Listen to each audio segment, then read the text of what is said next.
Student counselling. ہمیں جو دیکھنے میں نظر آ رہا ہے کہ ہمارا اسٹوڈنٹ آتا ہے انٹر کے بعد اور اس ٹائم وہ فریش ہوتا ہے, اس کو یہ آئیڈیا نہیں ہوتا کہ کون سی ڈگری میرے لیے بڑی اہم ہے اور کون سی ڈگری کی مارکیٹ میں ورتھ ہے. تو وہ آتا ہے, وہ اس کو جہاں ایڈمیشن ملتا ہے وہ وہیں پہ آ جاتا ہے. تو جب وہ 4 سال بعد دیکھتا ہے وہ کہتا ہے یار یہ ڈگری تو مارکیٹ میں میرے لیے اہم ہی نہیں تھی. تو میں کہتا ہوں کہ اگر کیا ایسا کچھ ہم کر رہے ہیں یا اس کی ضرورت ہے کہ ہمیں اپنے اسٹوڈنٹ کی کاؤنسلنگ کے اوپر یا اسٹوڈنٹ کاؤنسلنگ سینٹرز ہمارے ہر ادارے میں ہونے چاہیے سر؟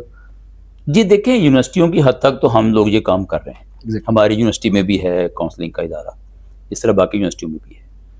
لیکن میری خواہش یہ ہے کہ یہ کام تو اسکول لیول سے ہونا چاہیے. اگر ہم اسکول کے اساتذہ کی کچھ تربیت کرتے ہیں اس معاملے میں کہ کاؤنسلنگ کیسے کرنی ہے, تو اسکول لیول کا استاد جو ہے وہ بچے کو بہتر گائیڈ کر سکتا ہے اس کی صلاحیتوں کو دیکھتے ہوئے, اس کے میلان کو دیکھتے ہوئے, اس کے مزاج کو دیکھتے ہوئے کہ بچہ جو ہے وہ سائنس کے لیے زیادہ فٹ ہے, میتھمیٹکس میں زیادہ اچھا ہو سکتا ہے, یا وہ آرٹس پڑھے یا کیا پڑھے. بالکل.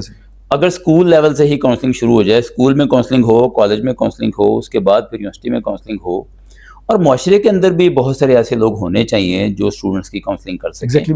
میرا خیال ہے کاؤنسلنگ کا اگر ہم ایک نیٹ ورک بنا لیں, ایک انوائرمنٹ بنا لیں, اور جو کاؤنسلرز ہیں ان کی بھی ٹریننگ کا کوئی انتظام کر لیں, یا گورنمنٹ لیول پہ سر اس پہ کام, بالکل گورنمنٹ لیول پہ کر لیں یا سوسائٹی کے لیول پہ کر لیں, این جی اوز ہیں وہ یہ کام کر لیں, تو کاؤنسلنگ بہت ہی امپورٹنٹ چیز ہے. پیرنٹس ہیں وہ اس طرح سے پڑھے لکھے نہیں ہیں, تو وہ اپنے بچوں کو اس لیول پہ گائیڈ نہیں کر پاتے.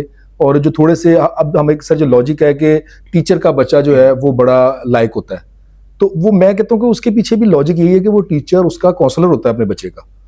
تو اسی جی دیکھیں, اگر ہم یہ کاؤنسلنگ کا کام خالی والدین پہ چھوڑ دیں گے نا تو یہ بڑی زیادتی ہوگی. بالکل صحیح. آپ صرف والدین سے نہ توقع رکھیں, ایسے پروفیشنل کاؤنسلر ہونے چاہیے, اساتذہ کے اندر بھی ہونے چاہیے, الگ سے بھی ہونے چاہیے. بالکل ایسے کہ جن کو مختلف سبجیکٹ ایریاز کا پتہ ہو, بچے کی نفسیات کو کیسے جج کرنا ہے اس کا بھی اسے علم ہو, اور وہ بچے کو اسیس کر کے اس کو صحیح مشورہ دینے کے قابل ہو.